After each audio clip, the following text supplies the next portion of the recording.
विष्णु पुराण भाग 6 में आपने सुना विष्णु भगवान के डैश अवतार में से 6 अवतार परशुराम का था, जिसमें उन्होंने अपने होने का विशेष महत्व समझाया। अब आप विष्णु पुराण भाग 8 सुनिए। जमदग्नि मृत व्यक्ति के समान धड़ाम से नीचे गिर पड़े। रेणुका देवी अपने पति के शरीर पर पछाड़ खाकर रोने लगी। उसी समय परशुराम वन से आश्रम लौटे और इस घटना का समाचार सुनकर क्रोध से पागल हो उठे और अपना परशु चमकाते हुए महिष्मती नगर की ओर चल पड़े। इसी बीच महर्षि भृगु घूमते हुए जमदग्नि के आश्रम में आए। उन्होंने रेणुका देवी को दिलासा दिलाया और योग बल से मरते हुए जमदग्नि ऋषि को फिर से जीवित कर दिया। उधर महिष्मती नगर में सैनिक धेनु को निर्दयतापूर्वक पीट रहे थे, क्योंकि उनकी इच्छा के अनुसार अब वो वस्तुएं नहीं दे रही थी। तभी प्रलय लाने वाले रुद्र के समान परशुराम वहां पहुंच गए। सैनिक भय से तितर बितर हो गए। धेनु की पीठ पर हाथ रखकर उन्होंने उसे प्यार किया और निर्भय होकर आश्रम में लौट जाने को कहा। धेनु आश्रम की ओर भाग पड़ी। इसके बाद परशुराम राजा के महल के पास पहुंचकर उसे ललकारने लगे। कार्तवीर्य ने पहले समझा कि परशुराम कोई साधारण मुनिकुमार होगा, किंतु जब उनकी वीरता के बारे में मालूम हुआ तो वह अपने हजारों हाथों से परशुराम पर टूट पड़ा। परशुराम ने कार्तवीर्य अर्जुन के सारे अस्त्र शस्त्र खंडित कर दिए। उसके 1000 हाथों को शाखाओं की तरह काट डाला। कार्तवीर्य बेजान धड़ के समान पृथ्वी पर गिर पड़ा। उस समय उसे स्मरण हुआ कि वह तो चक्र पुरुष है और शापवश उसने ये जन्म धारण किया है। परशुराम को विष्णु का रूप मानकर मन ही मन उन्हें प्रणाम किया और सुदर्शन चक्र में विलीन हो गया। परशुराम अब अपने आश्रम में लौट आए तथा पिता को जीवित पाकर उन्हें कार्तवीर्य की मृत्यु का समाचार सुनाया। ये सुनकर उनके पिता जमदग्नि ऋषि बोले, तुमने जो काम किया है वो मानवों के लिए उचित नहीं है। इसके प्रायश्चित के रूप में तुम्हें तप करना होगा। उद्धरण पिताजी, राजा जब अपने कर्तव्य को भूलकर पाप करने लगता है तब उसे दंड देने का अधिकार सबको है। मैं तपस्या आपका आदेश समझकर करूंगा, प्रायश्चित के रूप में नहीं। ये कहकर परशुराम तपस्या करने चले गए। इधर कार्तवीर्य के 1000 पुत्र है क्षत्रियों को संगठित करके जमदग्नि ऋषि के आश्रम पर टूट पड़े। उस समय जमदग्नि समाधि में लीन थे। सैनिकों ने ऋषि का सिर काटकर दूर फेंक दिया। रेणुका देवी ने पहले रक्षा के लिए परशुराम को 21 बार पुकारा और फिर छाती पीटती हुई अपने पति के धड़ पर गिरकर बिलख बिलख कर रोने लगी। जमदग्नि का सिर लुढ़कते लुढ़कते कुछ दूर जाकर 2 शिलाओं के बीच अटक गया। क्षत्रियों ने आश्रम में आग भी लगा दी। आग की इन लपटों में रेणुका देवी अपने पति के धड़ के साथ जलकर भस्म हो गई। उधर परशुराम जंगल में तप कर रहे थे। अचानक उनके कानों में अपनी माता की पुकार 21 बार गूंज उठी। इसे अशुभ संकेत समझ वे एक ही छलांग में आश्रम को लौट आए। उस समय आश्रम धूल धूल कर जल रहा था। उनके माता पिता भस्म हो चुके थे। हे क्षत्रिय आश्रमवासियों तथा ग्रामीणों को क्रूरतापूर्वक लूट मार रहे थे। ये सब देखकर परशुराम की आंखों में प्रलय की लपटें उठने लगीं। उन्होंने शिवजी का ध्यान करके अपने परशु को हाथ में लिया और उन क्षत्रियों को कंटीली झाड़ियों की तरह काटने लगे। इसके बाद शिलाओं के बीच फंसे अपने पिता के सिर को छाती से लगाकर परशुराम बोले, मेरे हृदय की ज्वाला से मेरे आंसू सूख गए हैं। मैं क्षत्रियों के रक्त से आपका तर्पण करूंगा और उनके रक्त में आपका सिर डुबोकर आपकी अंत्येष्टि क्रिया करूंगा। उद्धरण ऐसा कहकर परशुराम एक ऊंची शिला पर चढ़ गए और उन्होंने परशु को ऊपर उठाकर गरजते हुए 21 बार प्रतिज्ञा की, मैं इस परशु से पृथ्वी पर के सभी क्षत्रियों का अंत कर डालूंगा। उनकी भयंकर ध्वनि से दिशाएं गूंज उठीं।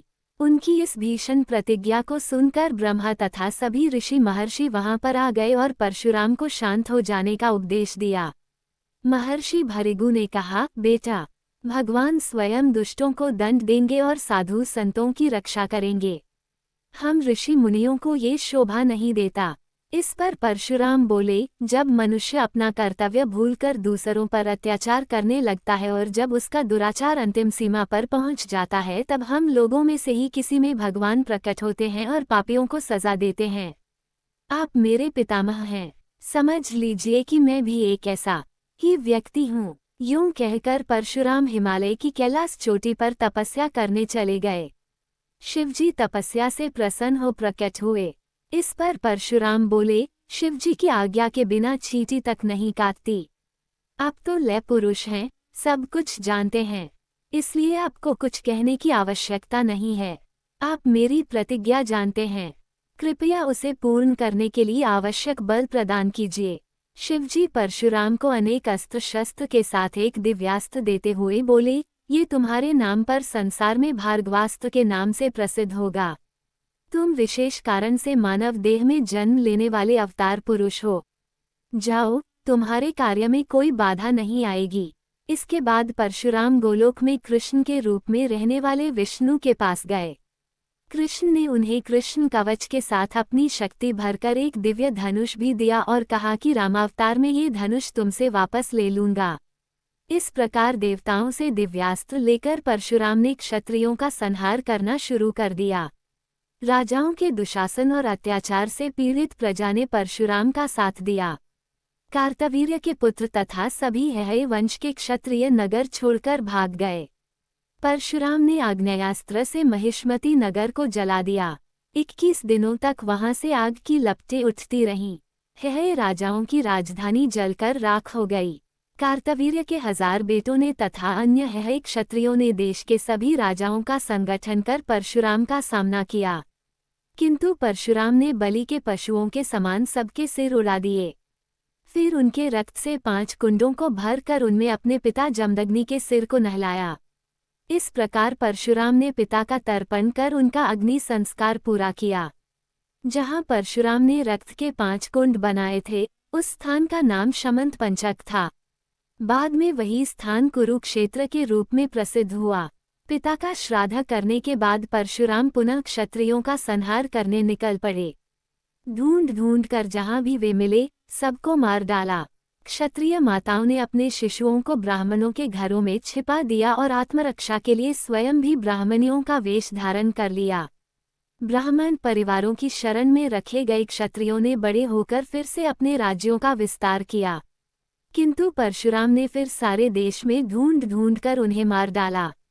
इस प्रकार उन्होंने 21 बार क्षत्रियों को निर्मूल कर दिया और अंत में प्रतिज्ञा पूरी कर अपने अधीन की सारी धरती कश्यप को दान में दे दी। फिर स्वयं दक्षिण समुद्र में स्थित महेंद्र पर्वत पर तपस्या करने चले गए।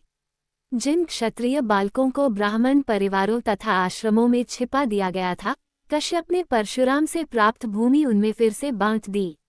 इस प्रकार क्षत्रियों के राज्य पुनः स्थापित हो गए। राजा इक्ष्वाकु के वंश में राजा रघु उत्पन्न हुए।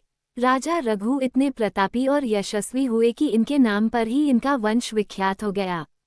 इसी रघुवंश में बहुत समय बाद विष्णु ने राजा दशरथ के सबसे बड़े पुत्र राम के रूप में अवतार लिया। उन्होंने मनुष्य के सामने आदर्श जीवन का उदाहरण रखा और मनुष्य के विकास के मार्ग में रोड़ा अटकाने वाले असुरों का वध करके आदर्श राम राज्य की स्थापना की। हिरण्यकश्यप और हिरण्याक्ष को विष्णु ने नरसिंह अवतार के रूप में मार दिया था। दूसरे जन्म में ये दोनों राक्षस रावण और कुंभकर्ण बनकर संसार को फिर सताने लगे। रावण ने भारी तपस्या कर ब्रह्मा से यह वरदान प्राप्त किया कि देवता, यक्ष, गंधर्व आदि कोई भी उसे मार न सके। वो मृत्यु के खतरे से निश्चिंत होने के कारण बहुत अहंकारी हो गया और मनुष्य पर अत्याचार ढाने लगा। रावण ने लंका से कुबेर को भगाकर लंका और उसके पुष्पक दोनों पर अधिकार कर लिया। उसने राक्षसों का संगठन कर कई अन्य लोकों को भी जीता। रावण के 10 सिर थे, इसलिए ये दशानन या दशकंठ के नाम से पुकारा जाता था। एक बार अपनी 20 भुजाओं के बल पर घमंड होने के कारण इसने कैलाश पर आक्रमण कर दिया। इस पर शिव जी ने अपने पांव के अंगूठे से इसे दबा दिया। वो एक शिला के नीचे दबकर पीड़ा से कराह उठा। तब से इसका नाम रावण भी पड़ गया। रावण ने शिवजी को क्रोधित जानकर उन्हें प्रसन्न करने के लिए अपने सभी सिर काटकर उन्हें भेंट कर दिया। तब शिवजी प्रसन्न हो गए और वह तब से महान शिव भक्त बन गया। रावण जितना वीर और पराक्रमी था, उतना ही वह दुष्ट भी था। नारियों का अपहरण कर उन्हें बंदी बनाना उसका नियम सा हो गया था। इस पाप के कारण उसे यह शाप मिला कि यदि वो किसी परनारी के साथ बलात्कार करेगा तो उसके 10 सिर फटकर टुकड़े टुकड़े हो जाएंगे। मय की पुत्री मंदोदरी रावण की पत्नी थी। वो अपने पति के हित की कामना से रावण को सद्मार्ग पर चलने के लिए समझाती रहती। उसका भाई विभीषण भी उसे पाप कर्म से हटाने का प्रयास करता, किंतु रावण किसी की परवाह नहीं करता और दुष्टता से बाज नहीं आता। विंध्याचल के दक्षिण भाग तक रावण के राज्य की सीमा फैली थी। इसके राक्षस आर्यावर्त में होने वाले यज्ञों में विघ्न डालते और यहाँ के ऋषि मुनियों को मारते सताते। आश्रमों और गांवों को जलाने तथा निर्दयी लोगों को कष्ट देने में उन्हें बड़ा आनंद आता था। उन्हीं दिनों कृष्णध्वज नामक एक राजर्षि ने वेदों के पाठ द्वारा एक पुत्री को प्राप्त किया। इसका नाम वेदवती थी। वो विष्णु को अपने पति के रूप में पाना चाहती था। इसके लिए उसने घोर तपस्या की। रावण उसे प्राप्त करना चाहता था, इसलिए उसने वेदवती से कहा, मैं विष्णु से भी महान हूँ, इसलिए पति के रूप में मेरा वरण कर मेरे साथ लंका चल। वेदवती ने इस पर रावण का अपमान किया। रावण ने उसका जूड़ा पकड़कर घसीटते हुए अपने साथ ले जाना चाहा। वेदवती ने क्रोधित हो रावण को शाप दे दिया, अरे दुष्ट, तूने मेरे शरीर को स्पर्श कर अपवित्र कर दिया है, इसलिए इस देह को अब त्याग दूंगी। परंतु याद रख, मैं अगले जन्म में लंका में ही जन्म लेकर तुम्हारे नाश का कारण बनूंगी। भगवान विष्णु राम के रूप में मेरा वरण करेंगे। इतना कहकर वेदवती योगबल से अग्नि प्रज्वलित कर उसमें जलकर भस्म हो गई। राक्षसों का अत्याचार समय के साथ बढ़ता गया और उनके पाप से पृथ्वी त्राही त्राही कर उठी। संसार के कल्याण के लिए विष्णु के अवतार का समय निकट आ गया था। इसलिए विष्णु ने मनुष्य के रूप में और देवताओं ने बानरों के रूप में जन्म लिया।